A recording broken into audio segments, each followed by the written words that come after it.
Good morning, students. Today we are going to start chapter 4, Special Methods of Reproduction in Plants. There are four methods of special methods of reproduction in plants. First is apomixis, second is agamospermy, third is micropropagation, and fourth is vegetative propagation. देखिए apomixis का meaning क्या होता है. First हम पढ़ेंगे detail apomixis. जो ये apomixis term है, it was suggested by Winkler. ये किसने दी थी ये टर्म? विंकलर ने. एपो का मीनिंग होता है विदाउट, एंड मिक्सिस का मीनिंग हो गया मिक्सिंग यानी फर्टिलाइजेशन. इस मेथड में फर्टिलाइजेशन एब्सेंट होगा. अब फर्टिलाइजेशन किसका होता है? गैमेट्स का. तो अब इसमें गैमेट फॉर्मेशन भी नहीं होगा. तो एपोमिक्सिस में आपको टू जो इसके फीचर्स हैं वो याद रखने हैं. एपोमिक्सिस में नो फर्टिलाइजेशन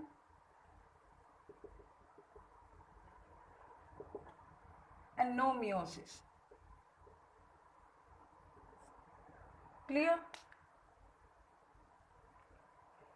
अब हम देखेंगे कि एपोमिक्सिस के टाइप्स कौन कौन से हैं.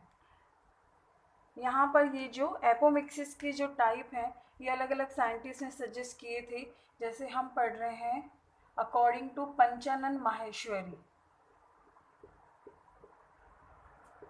According to Panchanan Maheshwari apomixis is divided into mainly two, but I have written 3. Okay, apomixis is divided into 3 parts: recurrent, non recurrent, vegetative, embryonic. देखिए रिकरेंट मीन्स क्या होगा कि जो इसके अंदर प्लांट फॉर्म हो रहा है वो डिप्लॉयड फॉर्म में ही होगा. किस फॉर्म में होगा? डिप्लॉयड ही होगा.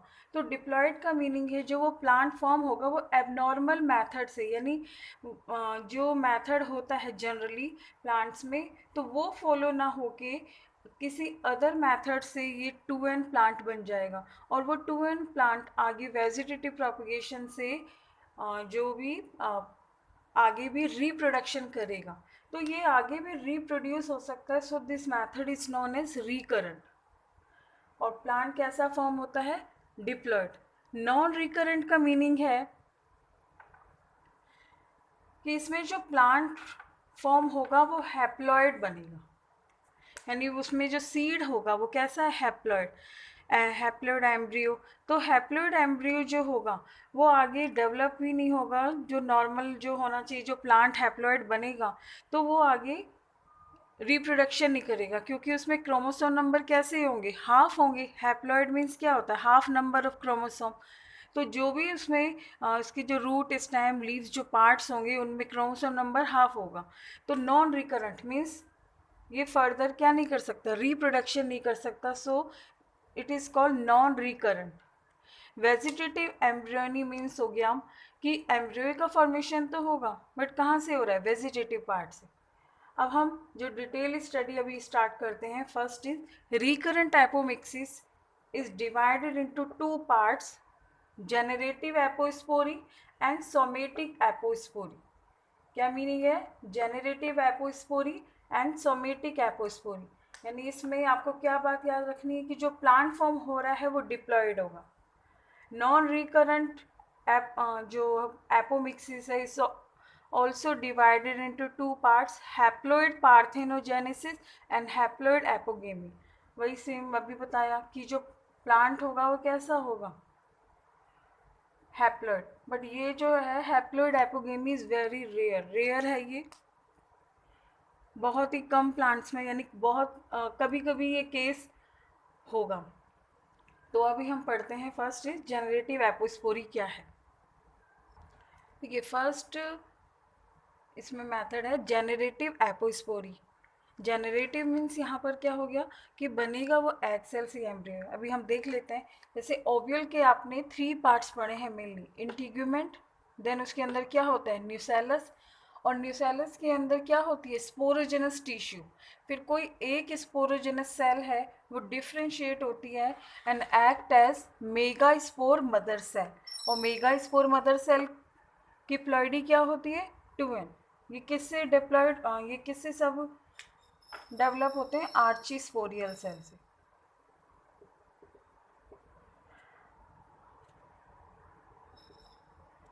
अब मेगास्पोर मदर सेल में मियोसिस होता था नॉर्मल कंडीशन में अगर हम देखें, लेकिन यहाँ पर क्या हो रहा है, मेगास्पोर मदर सेल में कोई मियोसिस नहीं होगा। तो मियोसिस नहीं हुआ तो इट मीन्स यहाँ पर जो क्रोमोसोम नंबर है, जो मेगास्पोर फॉर्म हो रहे हैं उनमें क्रोमोसोम नंबर क्या होगा? 2n। अगर मियोसिस होता है तो जो मेगास्पोर फॉर्म होते हैं वो कैसे होते हैं? हैप्लॉइड, यानी उनमें हाफ नंबर ऑफ क्रोमोसोम होते हैं। बट यहाँ पर ये कैसा है? डिप्लॉयड। अब ये जो मेगास्पोर है इससे जो एम्ब्रियो सैक बनेगा, यानी इसमें जब 3 माइटोसिस होंगे, पहले से 2 बनेंगे सेल, फिर 2 से 4 बनेंगे, फिर 4 to 8 बनेंगे, यानी जो एम्ब्रियो सैक हो रहा है वो कैसा है? 2n। ठीक है, एम्ब्रियो सैक में जो जितनी भी सेल्स हैं वो सब कैसी है? 2n। और इनमें वो एग सेल भी होगी, वो भी कैसी होगी? 2n, क्योंकि मियोसिस तो हुआ नहीं। अब वो जो एग सेल है वो विदाउट फर्टिलाइजेशन किस में कन्वर्ट हो जाएगी? एम्ब्रियो में। और एम्ब्रियो की प्लॉइडी भी क्या है? 2n। अभी हम नॉर्मल क्या पढ़ते थे कि जो मेल गैमेट है वो पॉलन ट्यूब से एंटर होता था और एक मेल गैमेट एग सेल से फ्यूज होता था, other male gamete pollen nuclei से होता था। But in this case egg cell male gamete से फ्यूज नहीं हो रही है, यानी no fertilisation. Egg cell directly changes into embryo, तो 2n एम्ब्रियो। तो सीड भी कैसा है? 2n। और उस सीड से जो प्लांट बन रहा है वो भी कैसा है? 2n। तो हम देखेंगे no meiosis, no fertilisation, but plant is diploid. तो जेनरेटिव मीन्स हो गया यहाँ पे ये एग सेल से डेवलप हो रहा है, किसी अदर सेल से नहीं हो रहा। Clear? Apospory means without fertilisation ही 2n ही है प्लांट। प्लांट कैसा है? 2n। तो ये आपको समझ आ गया जेनरेटिव एपोस्पोरी। अब हम सेकंड इसका मेथड पढ़ेंगे, somatic apospory. Second is somatic apospory. Somatic apospory में क्या होगा कि जो एम्ब्रियो डेवलप हो रहा है वो या तो any other diploid cell of ovule, यानी वो स्पोरोजेनस सेल जो है वो मेगास्पोर मदर सेल नहीं बना रही है। It is megaspore mother cell is form either a integument और न्यूसेलस, किसी से भी बन सकती है। क्लियर? क्योंकि बोथ सेल्स आर डिप्लॉयड। तो यहाँ पर स्पोरोजेनस सेल का कोई रोल नहीं है, that's why it is called somatic. अगर यहाँ पर स्पोरोजेनस इन्वॉल्व होती तो हम इस एपोस्पोरी को कहते हैं जेनरेटिव एपोस्पोरी। बट यहाँ पर स्पोरोजेनस के sporogenous is not involve, integument और न्यूसेलस, या तो इंटीग्यूमेंट से ये प्रोसेस हो रहा है और न्यूसेलस। अब देखिए इंटीग्यूमेंट है diploid, it act as megaspore mother cell. Megaspore mother cell is 2n. Megaspore mother cell form 2n megaspore, and megaspore form embryo sac which is diploid in nature. All cells of embryo sac are diploid. Antipodal cells, synergid cells, polynuclear, all are diploid, but all are degenerative. But egg cell, which is also 2n in nature, develop embryo, form embryo. This embryo develop, इस embryo में ये embryo किसके अंदर develop हो रहा है? Seed के अंदर ही तो एम्ब्रियो डेवलप हो रहा है, और वो सीड भी कैसा है? यानी 2n। ये जो ओव्यूल था ये कैसा है? 2n। और उसके अंदर एम्ब्रियो भी कैसा बना है? 2n। अगर सीड 2n है तो जो से प्लांट ग्रो करेगा वो भी कैसा होगा? 2n। तो somatic apospory means 2n। Somatic means it develops apart from sporogenous cells, यानी अदर देन स्पोरोजेनस सेल से ये डेवलप हो रहा है पूरा process. Is it clear? Somatic apospory. अब हम पढ़ेंगे जो सेकंड मेथड है, ये तो generative apospory and somatic apospory. तो कौन सा एपोमिक्सिस हो गया? रिकरेंट एपोमिक्सिस, यानी further they take part in reproduction. But non recurrent apomixis क्या है वो देख लेते हैं अभी हम। Non-recurrent apomixis is of two types: haploid parthenogenesis and haploid apogamy. Haploid parthenogenesis यहाँ पे मीन्स हो गया विदाउट फर्टिलाइजेशन, पार्थेनोजेनेसिस का क्या मीनिंग है कि plant is formed without fertilisation.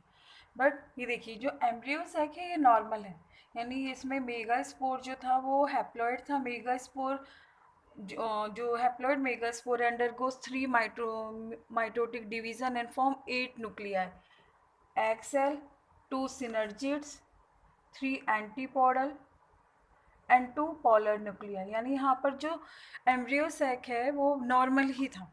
But अगर ये एग सेल जो हैप्लॉइड एग सेल है it changes into embryo directly, तो जो एम्ब्रियो फॉर्म होगा वो एन होगा। क्यों? क्योंकि नो फर्टिलाइजेशन, यहाँ पे क्या है विदाउट फर्टिलाइजेशन। तो एम्ब्रियो अगर हैप्लॉइड है तो जो सीड है इसका वो भी कैसा है, हैप्लॉइड है, और जो प्लांट फॉर्म हो रहा है वो भी कैसा है, हैप्लॉइड। तो यहाँ पे non recurrent apomixis haploid plant is form, और haploid parthenogenesis means egg cell develops embryo directly without fertilisation. दूसरा अगर हम केस देखें हैप्लॉइड एपोगेमी में क्या होता है कि जो एम्ब्रियो सैक है वो इस नॉर्मल है, यानी हैविंग 8 हैप्लॉइड सेल्स। अब यहाँ पर हैप्लॉइड एपोगेमी में एग सेल से ना डेवलप होके अगर सिनर्जिड सेल से हो जाए या एंटीपोडल सेल से हो जाए या फिर पोलर न्यूक्लियाई से डायरेक्ट क्या बन जाए, एम्ब्रियो विदाउट फर्टिलाइजेशन, वो भी कैसा होगा embryo, and haploid, because these cells are haploid. अब ये जो एम्ब्रियो है ये कौन से सीड में डेवलप हो रहा है, हैप्लॉइड, और जो इससे प्लांट बन रहा है वो भी क्या होगा, यानी उसमें क्रोमोसोम नंबर हाफ होंगे। All cells have half number of chromosome. तो हैप्लॉइड एपोगेमी में एम्ब्रियो सैक की जो अदर सेल्स है सिनर्जिड, एंटीपोडल, पोलर न्यूक्लियाई से एम्ब्रियो डेवलप होता है। In case of haploid parthenogenesis normal embryo sac की egg cell which is haploid in nature उससे एम्ब्रियो डेवलप होता है।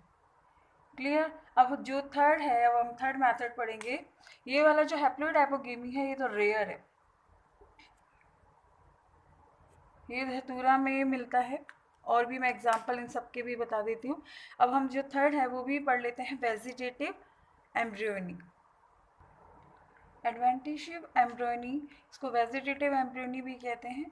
देखिए ओव्यूल जो है उसका नॉर्मल डेवलपमेंट हुआ है, यानी जो स्पोरोजेनस सेल, आर्चिस्पोरियल सेल ने ये सेल्स डेवलप की हैं।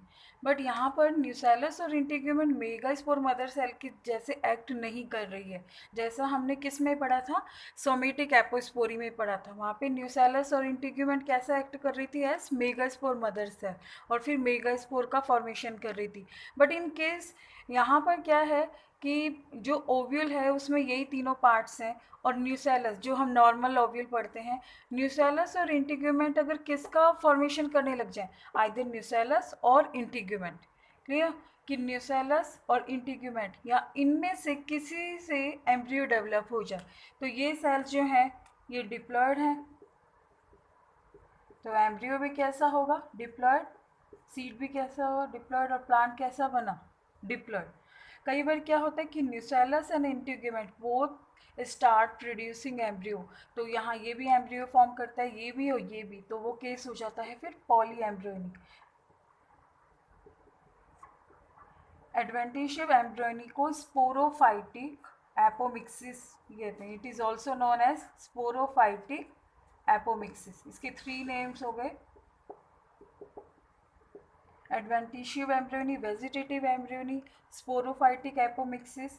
In this method, embryo develop any other diploid cell of ovule, nucellus, either nucellus or integument, and form diploid embryo, which give rise to diploid plant. अब second जो दूसरा इसमें method है, अब हम पढ़ेंगे वेजिटेटिव एपोमिक्सिस। ये बात ध्यान रखना, इसको स्पोरोफाइटिक एपोमिक्सिस भी कहते हैं। लास्ट इज देखिए रिकरेंट के 4 मेथड्स से। फर्स्ट हो गया, एक बार मैं फिर से रिवाइज कर, ठीक है, एपोमिक्सिस के हमने 4 मेथड्स अभी देखे हैं, recurrent, non recurrent, adventitious embryony. अभी हमने 4th ये पढ़ना है वेजिटेटिव एपोमिक्सिस। देखिए वेजिटेटिव एपोमिक्सिस मीन्स क्या होता है, जैसे चैप्टर 1 में पढ़ा था कि अगर फ्लावर है, फ्लावर के प्लेस पर अगर कोई बर्ड लाइक स्ट्रक्चर फॉर्म हो जाए, यानी वो फ्लावर है वो ओपन नहीं हो और वो क्या हो कि एक थिक बर्ड लाइक स्ट्रक्चर बना ले, जिसको हम क्या कहते हैं, फ्लोरल बर्ड जो थी वो किस में कन्वर्ट हो गई है, बल्बिल। ये बाद में नहीं होती है, ऐसा नहीं है कि उस प्लांट में फ्लावर ही नहीं बनते, उस प्लांट में फ्लावर तो बनते हैं, बट कुछ जो ऐसे सेल्स होती हैं जो कि फ्लावर नहीं फॉर्म करेंगी, वो बल्बिल फॉर्म करेंगी, which is floral bird like structure that is not open. तो उस फ्लोरल बर्ड को क्या कहते हैं, बल्बिल। तो अगर इस बल्बिल से, यानी इसमें ऑल सेल्स क्या हैं, डिप्लॉयड हैं, अगर इस बल्बिल से क्या हो, एम्ब्रियो का फॉर्मेशन हो जाए, यानी इसके अंदर जो प्लांट है वो कैसा हो, वेजिटेटिव पार्ट से, यानी विदाउट मियोसिस विदाउट फर्टिलाइजेशन ही प्लांट बन रहा है, तो अगर बल्बिल से बने तो उसे हम कहेंगे vegetative apomixis. Example of it, पोआ, अगेव, एलियम। एलियम हो गया अनियन गार्लिक जो है, ठीक है, उनमें क्या होता है, मोस्टली वेजिटेटिव एपोमिक्सिस होता है। तो आपने ये 4 मेथड्स पढ़े। रिकरेंट का क्या था, generative apospory and somatic apospory, जिसमें डिप्लॉयड प्लांट फॉर्म होता है। Non recurrent haploid parthenogenesis and haploid apogamy. Adventitious embryony means कि न्यूसेलस और इंटीग्यूमेंट एम्ब्रियो का डेवलपमेंट करें। और vegetative apomixis means floral bud से, यानी बल्बिल से अगर एम्ब्रियो का फॉर्मेशन हो एंड प्लांट जो उससे बने वो भी कैसा हो, डिप्लॉयड। नॉन रिकरेंट में दोनों ही मेथड में कैसे प्लांट फॉर्म हो रहे थे, हैप्लॉयड, और अदर केसेस में 2N प्लांट फॉर्म होगा। अब हम देखेंगे एपोमिक्सिस की इंपॉर्टेंस क्या है। देखिए, एपोमिक्सिस में मियोसिस नहीं हुआ है, फर्स्ट इंपॉर्टेंस ही, एपोमिक्सिस में मियोसिस नहीं हुआ है, यानी जेनेटिक रिकॉम्बिनेशन नहीं हुआ है, यानी 2 जो क्रोमोसोम्स होते हैं उन्होंने जेनेटिक मटेरियल एक्सचेंज नहीं किया। जब जेनेटिक मटेरियल एक्सचेंज नहीं होगा